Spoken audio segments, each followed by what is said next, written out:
I came to the United States at the end of 1952. My parents, wanted me to become a farmer, to stay in our house and take care of the olive trees. And then somehow in my life, I thought I had a better calling in life, and I want to be something more than just a farmer. From a little kid, I was realizing, Alex, you have a great name, Alexander. And I heard so much about Alexander the Great. And I says, how can you be great by being a small farmer in a small Greek village? Well, I asked my teacher, I says, what is the most difficult thing to become? And she says, physics and mathematics. So I tell my teacher, it's exactly what I want to become, a physicist. And more than anything else, I didn't even know what physicist really was in those days, but I want to prove myself that I could do it. And I was very much interested to know why things work the way they do. Of course, I was studying a lot of philosophy at a very young age. In high school, as a matter of fact, I was so attracted to philosophy. And the first philosophical question they asked was, what is the man's purpose in the universe? And I was searching for the truth, and I was searching to see what makes things tick. And so I became a physicist.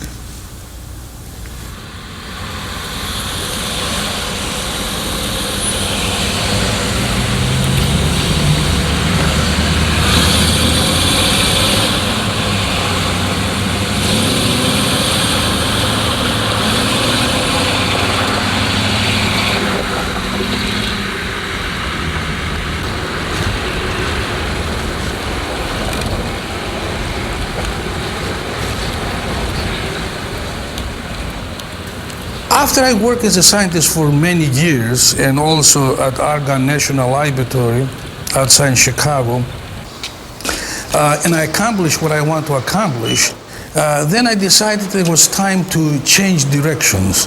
The first research that I was involved was for Zenith Radio Corporation, which was not too far away from Perio Theater. And I used to live in the neighborhood. And of course, movies was my best entertainment and the cheapest entertainment that I could afford as a student.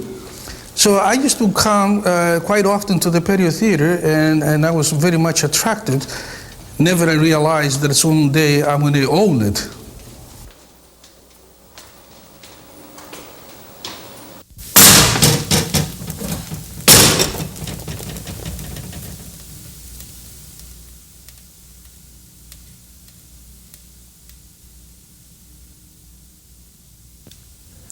You know, this is my favorite time of the day. The afternoon sun is falling to the west, and the shadows from tall buildings become long and sharply focused. It's also the time when I come to a place that holds many mysteries, secrets that are part of the world's greatest magic act. And it's all kept inside of a few metal cases.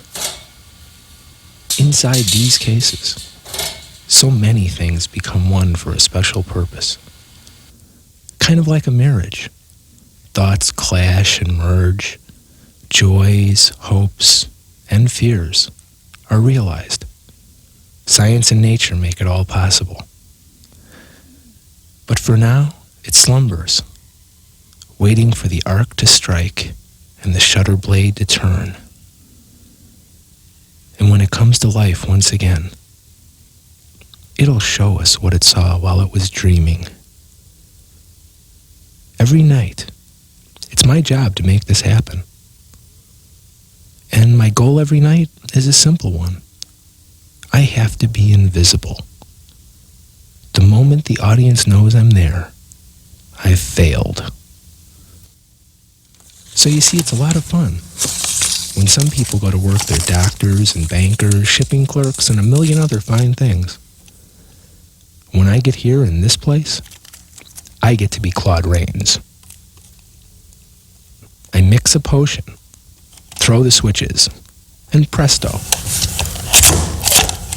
I'm the Invisible Man.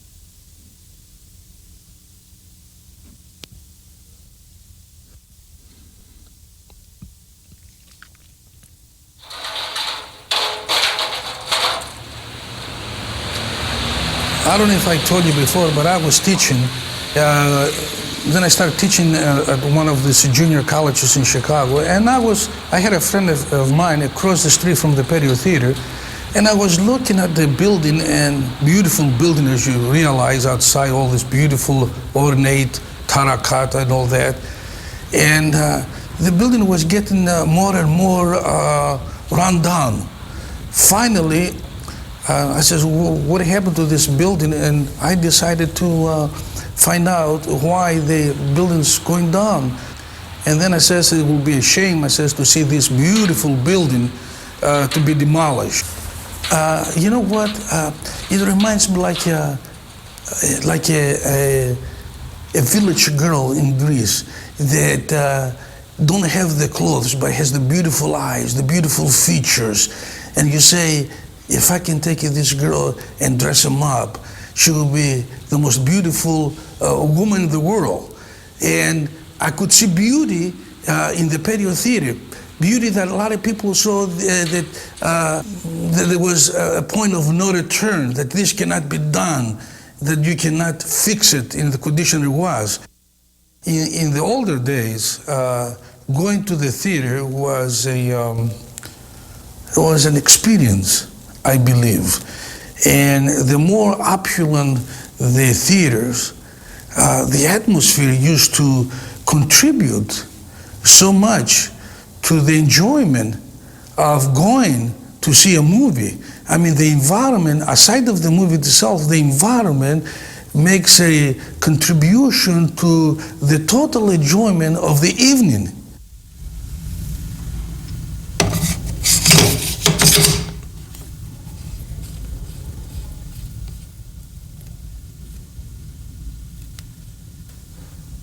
Sometimes, certain things happen that can't really be explained with words. But even without any explanation, things can be crystal clear. I think the main ingredient, though, is to be in the right place at the right time. And that's exactly what happened for me when I was 5 years old. It was a day like today. Long shadows and an amber-colored sky. My dad drove the car, and my mom and him were just talking about things I really didn't understand.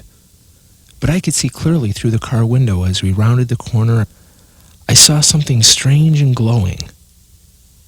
It had flashing lights on it and neon tubes. And the letters spelled out a big announcement. Now showing.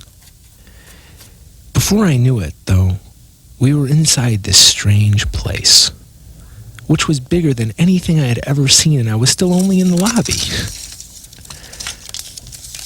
Mom went to the candy counter and bought me a Hershey bar, and Dad knelt down in front of me and adjusted my small blue tie and said I was going to have to be real quiet now, because in a few minutes, I was going to see my first movie. I can tell you, my big smile instantly went away because now I was sure I wasn't at the circus. I sat between Mom and Dad and wondered why so many velvet chairs were in front of a giant white sheet. And I asked my mom, how many beds do you think that would cover? But before she could answer me, the room turned pitch black. And then lightning flashed above my head. I grabbed my mother's arm, and then the big white sheet turned into an empty, wide street filled with fire escapes all around me. And the sounds of distant whistles and finger snapping echoed throughout the room. I looked up, and over my head the lightning was still there, and I looked back and forth from the lightning to the street in front of me, and the light changed shapes and did a dance. And so did everybody on the big white sheet. That day changed my life. And I wanted to know more than anything else in the world just what made that light dance. When it was all over, and the street was just a big white sheet again, I turned and said to my father the only thing I was ever really sure about. I looked right into his eyes, and I said, Dad, I'm going to do that.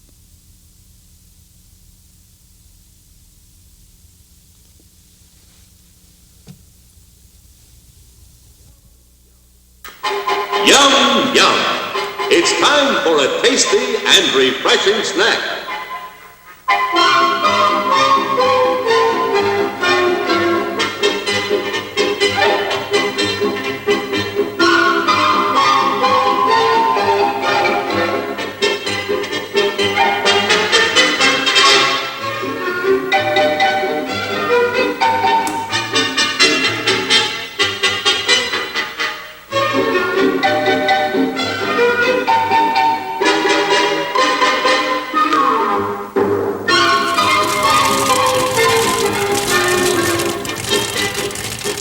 Promise to satisfy your hunger, your thirst, your sweet tooth. Let's go! Again, they say, because studying philosophy gave me a better perspective in life, I think it gave me an additional, how to say, sense of perception. I used to see things a little bit different than other people. So when I did walk into the theater and I see in the condition it was, a lot of people, it's like you send somebody and in the forest and say, well, look around and see if you find gold. And the guy goes over there and he says, no, I didn't see any gold because nothing shined. But the gentleman says, well, what did you see? Well, I see some black mud someplace, a lot of black mud. And that black mud, he didn't know that it was, for example, uranium. And uranium is more expensive than the gold. So you have to, when a lot of people used to walk into the theater and see all the dirt and things like that, they see this mud. But I see gold in the mud. And so then I says to my partners, this place deserves to live again, and we can bring him back. Of course, we did not have the money. And says, well, we don't have the money to do all this kind of work. Of course, when you look at the theater so big, so large, and you say, am I going to paint this place? Am I going to do all this kind of work? Then you get discouraged. But then when you start doing one small piece at a time, it's like Michelangelo probably painting one finger at a time. He wasn't in the Sistine Chapel, probably he had a total picture, but most of the enjoyment that he probably derived was just to make it the finger, was working on the finger, get a lot of pleasure trying to finish the finger, and the nail, and the little shadow to make it look three-dimensional. Well, the same thing with me here. I felt like I was a Michelangelo, and little bit at a time, and of course being a physicist, I knew that only through hard work you can accomplish something. Perseverance. You have to have perseverance. You do research and you don't know where you're going.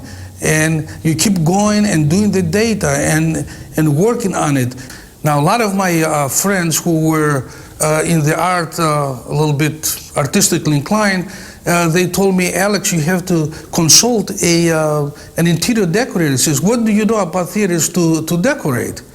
And I says, well, I don't know anything about theaters to decorate, but I remember from my philosophy that the colors and it should be pleasant to the eye. Something which is pleasant to the eye is really beautiful. And so I decided my own colors, and after I worked 11 months, 12 hours a day, 7 days a week, we finished the patio theater.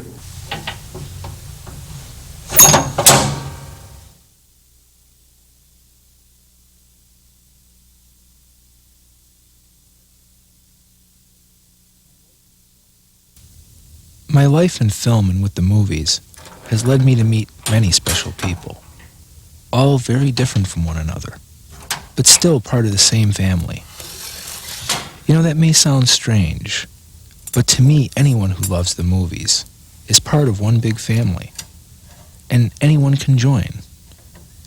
Doesn't matter what color you are or what religion you practice, you're still one of us. To me, Alex is a wizard among us. an old dragon guarding his lair. I saw him stand on a shaky scaffold week after week, adding another bit of paint here, another coat of plaster there. Gradually, I could see that he was creating a mosaic, the sum total of his dreams for us to see. As I got to know him, I discovered that much of what he had learned in science, philosophy, and really just day-to-day living was all being expressed through this one act of love. This isn't just a movie theater anymore.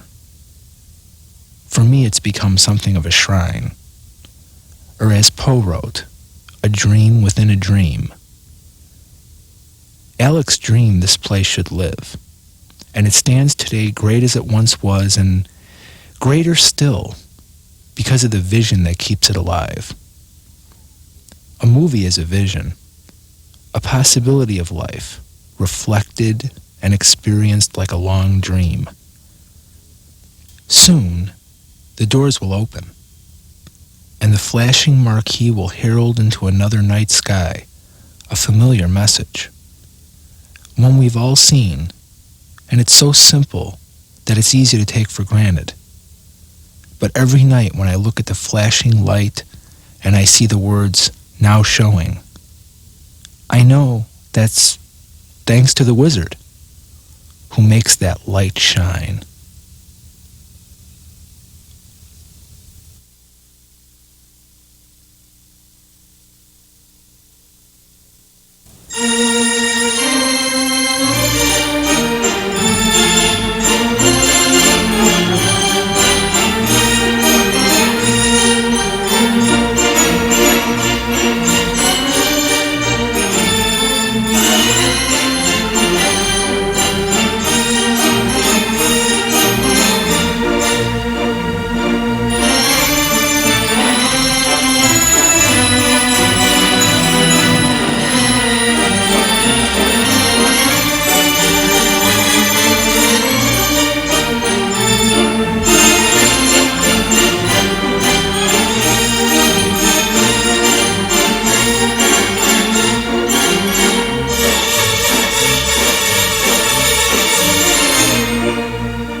It's not important how much money you have in life. It's not how much you can eat. It's not how much you can spend, or the kind of a car you're going to, an expensive car that you want to drive. It's not consumption. What makes you a better person is you have to develop your senses, your soul, directions about life. When you hear, as the ancient Greeks used to say, music is just as important as food.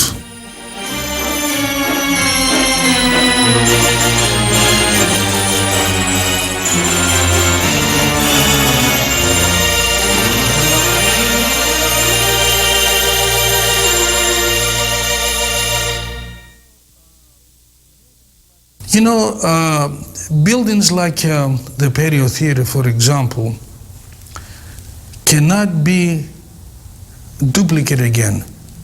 I think that we provide an environment where people, when they come to see a movie, that they can see it in any other theater, but our theater adds more atmosphere. I think it somehow, maybe they don't realize directly, but I think it molds them a little bit, their soul. People, maybe they don't know what beauty is, not in the sense they don't know what beauty is, but maybe they don't know how to express, or, but they know it's there, see.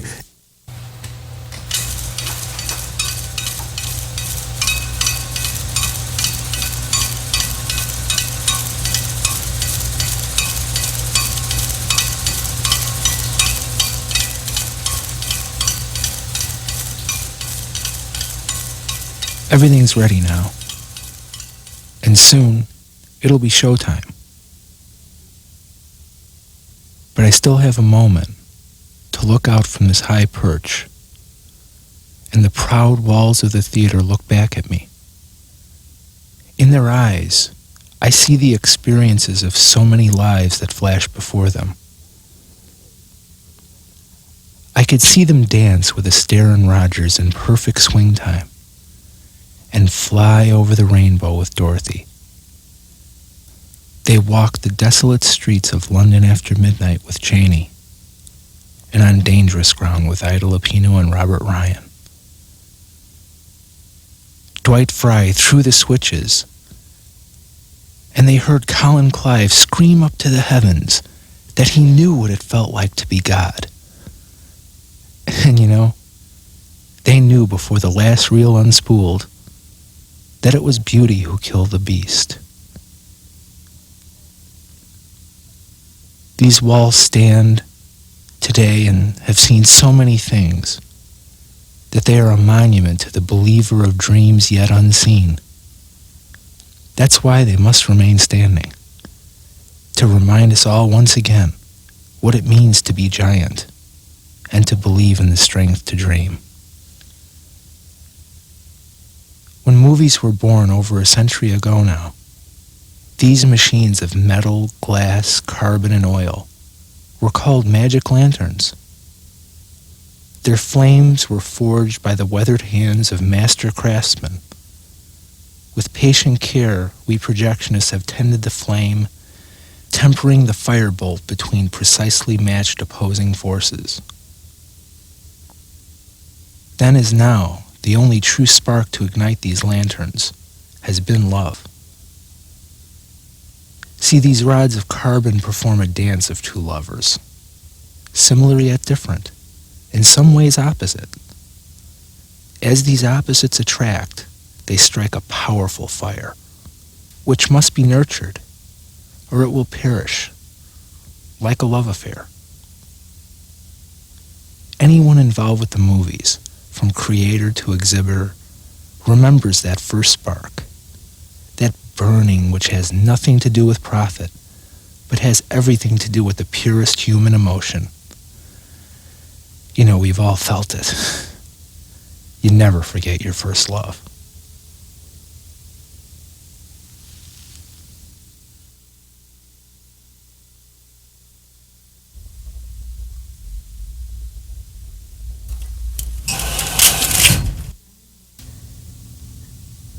I know a place where there are electric clouds overhead and 25-cent light bulbs become stars.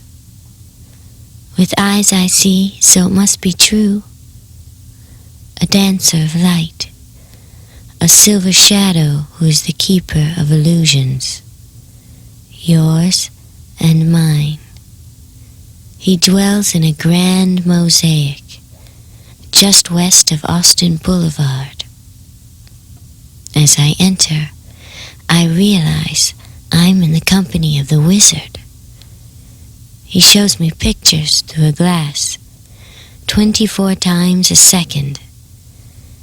Tonight, it'll be Sinatra in blacks and whites. Is this heaven, or just another sultan's den of satin green and red? A devilish grin is his only reply. I pray this light won't fade, but have hope, because the lion soon will roar. So I must hurry back to the Ark of the Wizard in the shrine of the magic lantern and the stuff dreams are made of.